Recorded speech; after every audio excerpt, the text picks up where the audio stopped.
Hey there, and welcome to a very special, very belated, very condensed edition of the Final Wager. I'm Keith Williams, and I just haven't really had a desire to watch Jeopardy the last 2 or 3 weeks. I don't know why that is. I've been traveling a lot and have been doing other things, and once the episodes started piling up on the DVR, it just became overwhelming, and I just put it off. But I can't put it off any longer. I'm packing to go away yet again. I'll be in Vermont tomorrow being Monday, August 1st, and doing a little packing here, and I'm sure the background will change quite a bit as I binge watch the last 10 episodes of the season, and then I'll string my analyses together into what will probably be a pair of videos, one for each week.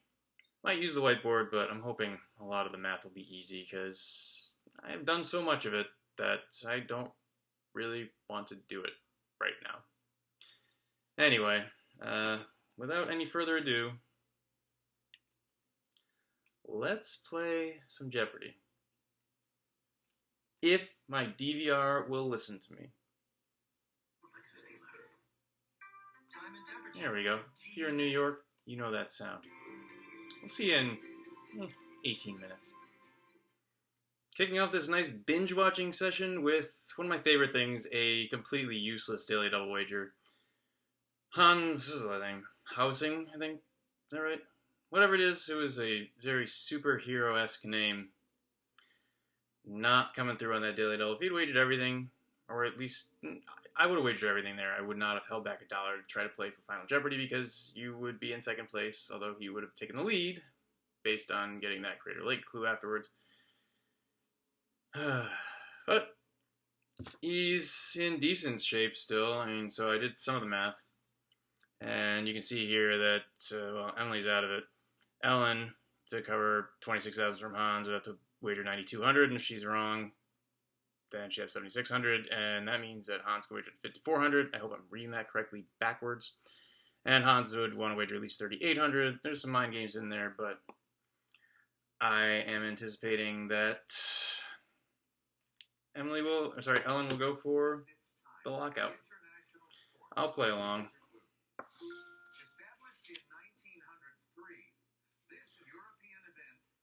Okay, well, 1903 is Tour de France, so I'm just going to fast forward this and see Le Maillot Jaune. And we'll see what everyone does. You get something in yellow. Emily, we start with you. It's been in the news a lot recently, the Tour de France. You got it. And you risked My, because everyone's drugging up. 1,800. Let's go to Hans. He was struggling with this one, I believe. Did you write anything down, Hans? Did not. World Cup. What did you lose? 89.37. What is that? Down to 4,063, and it takes us to our champion, Ellen. She had 16,800.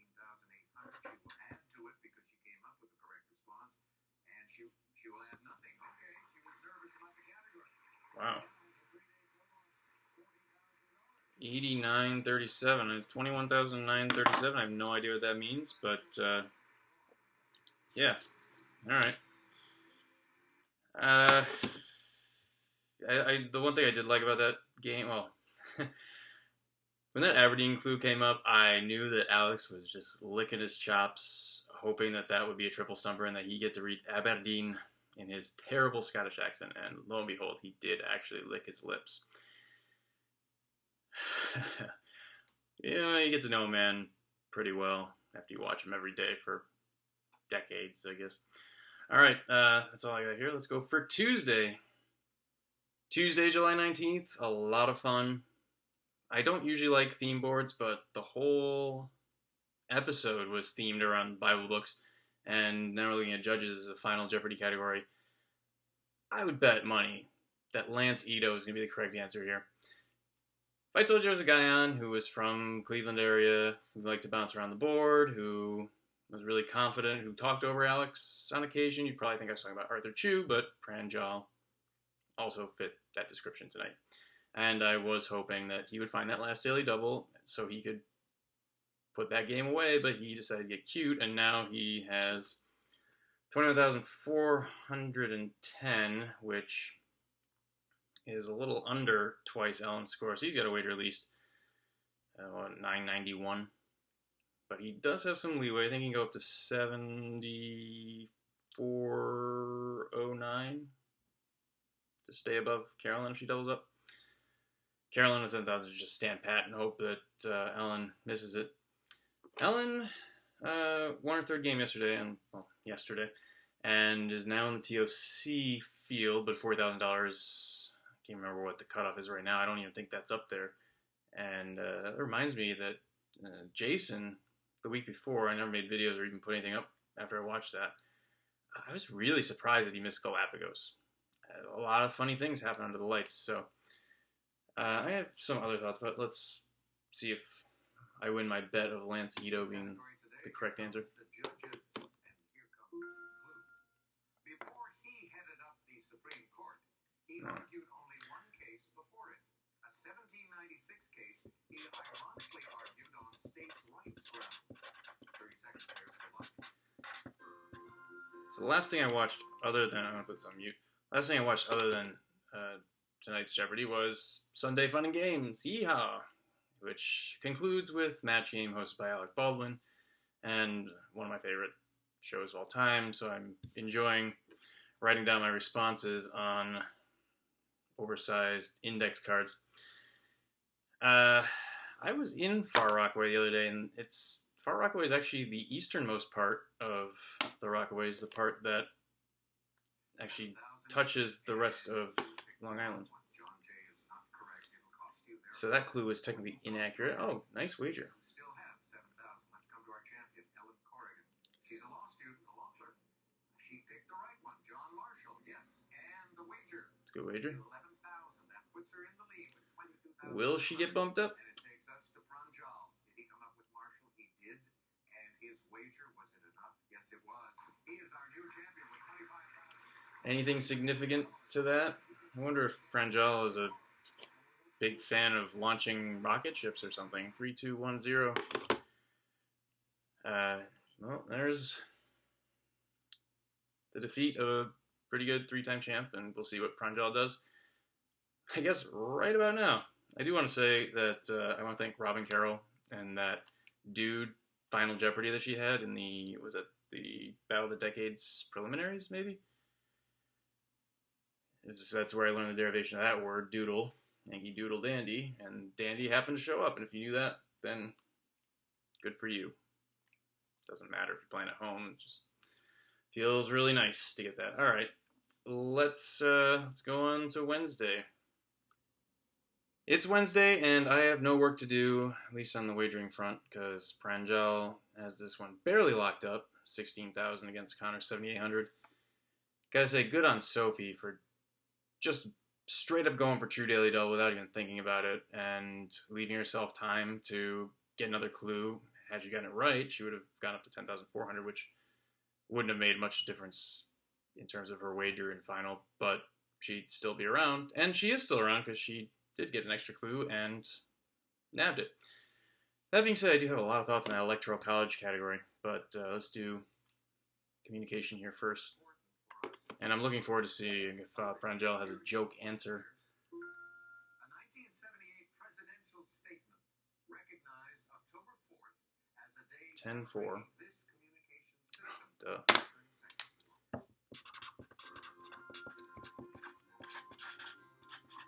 I wonder if I could just get away with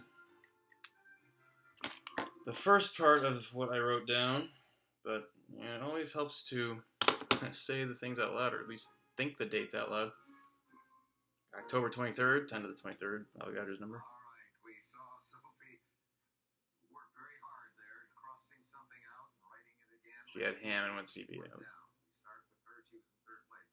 She wrote down initially what is the telephone and was looking to write internet and then came up with, is that TV? Back to telephone. Back to telephone. Oh, well, all of them are incorrect. So don't despair, you lost $7.99. You're left with $1. Let's go to Connor now. There's a day for everything, isn't there? And you said Postal service. Postal service. No, that'll cost you $100 only. You're gonna finish. There's a day for everything. We come to Pranjal. Pranjal, what did you write down? What is radio? No. What is CB radio? 10-4, 10-4. I understand. All right. What did it cost you? Very little. $3.21. You went What is up, Pranjal? Has he talked about what he's actually getting a PhD in yet? I guess maybe we'll find out tomorrow or in 6 minutes, whenever I'm done talking about the Electoral College category, which actually had an correct response in it. It's not necessarily the vice president who reads the ballots in front of the two houses assembled. I think, was that on the 4th or the 5th of January? Or maybe it's the 6th. I think it's the 6th now that I think about it. I have to go back and read it. It would be Amendment 12, I guess, because that's the one that set the current Electoral College situation after the election of 1800. But if you ever have doubts about who opens the votes, just remember that Al Gore in 2000 had to open the ballots himself, and of course he had dealt with a lot of Democrats protesting certain votes from Florida and maybe from New Mexico or another state, and they're trying to win on technicality. I don't know, but anyway, it's the president of the Senate who actually opens and counts the ballots, not the vice president, because, well, the vice president is the president of the Senate, but there might not be a vice president at the time. Who knows? So that was wrong, and just also remember that Bush versus Gore had to basically be answered overnight because it was December 8th or something, and they're pretty soon, the Electoral College was pretty soon going to meet. So after that point, it would have been all moot anyway. All right, I guess I will go on to, I did write down one other thing. What the heck was the name of that acid that Pranjal said about aspirin? I did not catch that, but he got it right, so man, I'm going to have to go back and look that one up. Okay, on to Thursday. Thursday the 21st, Pranjal's giving me another easy analysis here. He's got it locked up, 20,600. Had me a little worried there at the beginning. First round wasn't too strong. He was trailing, and then he just found that daily double, immediately said 2,000, which was the max he could do, and went on a tear. And one of the features, I guess, of daily double hunting is that the top of the board is left for the end, and if someone has a fairly big lead, the game is a foregone conclusion, but you still have to play through. So Dan, with 7,800, is in good shape here, and he just has to get it right. Wager, what would that be, 1,000? Religion. Gentlemen, here it is. Letters mailed to God Okay. are placed in this alliterative landmark. You have 30 seconds. Good luck. I mean, which alliteration do I want to use here? So I'm going to mute this. I used Joyce Kilmer as the key of one of my mystery quizzes on Alpaca Farm recently, and it was good to see that, and I was kind of surprised that Pranjal missed that one, although being a computer science guy, we found out what he does. It's not space stuff. I guess, literature, maybe not in his wheelhouse. Kyle's a funny guy. And People, but not that letters could be mailed in and wound up Alex on that just place. loved So with his your woodworking comment, story. 4,400, and you came up with the correct response. The Wailing Wall, a rabbi oversees the ceremony, gets the letters into the cracks in the wall. I think Western Wall is the same thing, but I was more sure of Wailing Wall. He had 7,800. He came up with the There you go, correct 1,000, response also. 1,001. Did he Yeah, risk it? nice. Oh, he risked enough to remain in second place. Pranjal could go for 3,210 again. 20,600. He came up with the correct response. I hope he wagered a lot. 49.99. No. 25,500. Yeah, that's what he could wager.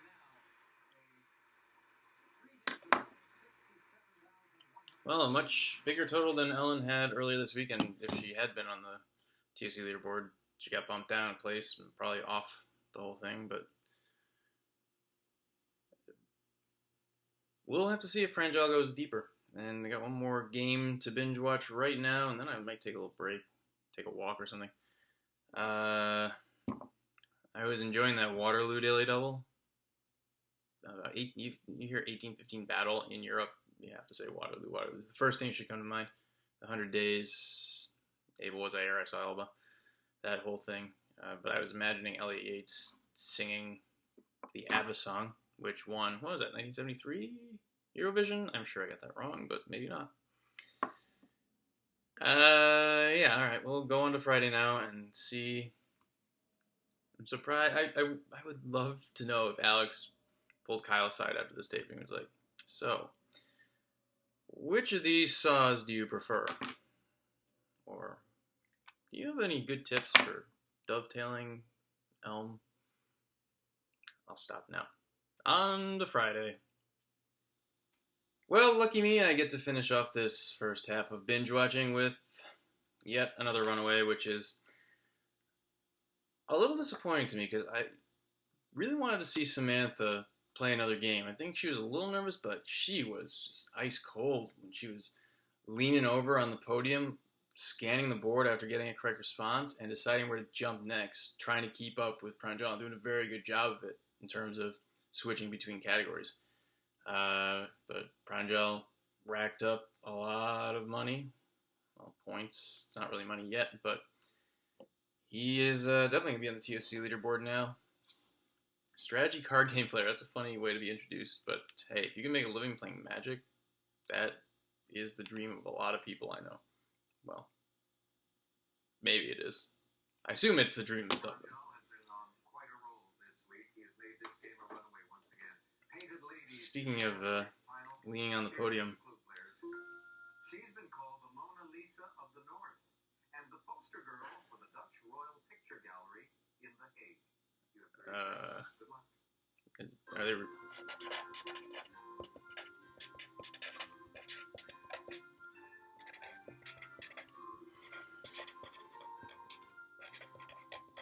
I mean, I can't expect them to want that whole thing. Yeah, so I really enjoyed Pranjal's pose at the beginning. He was kind of at a three-quarter turn, if that's what the proper... Yeah, it's what the sports announcers do, so they don't appear really flat.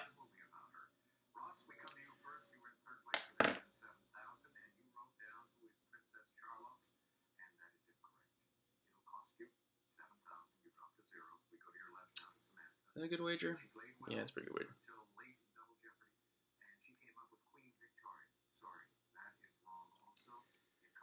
And I wrote this down. I can never remember if it's A or the.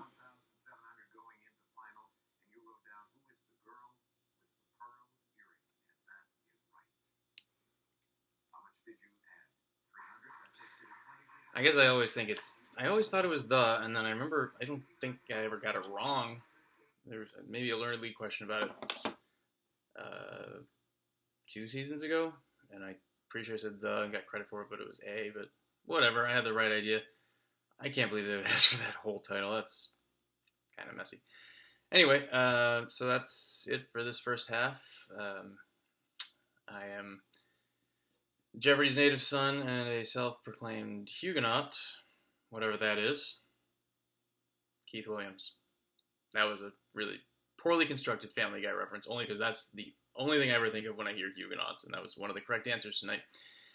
So I'll leave it there, and hope you enjoyed this first half. I don't know how long this is going to run. This video right now is 3 minutes plus, so I'm guessing it's going to be probably 16 or 17 minutes of just me talking, so enjoy. At least it's one for an entire week.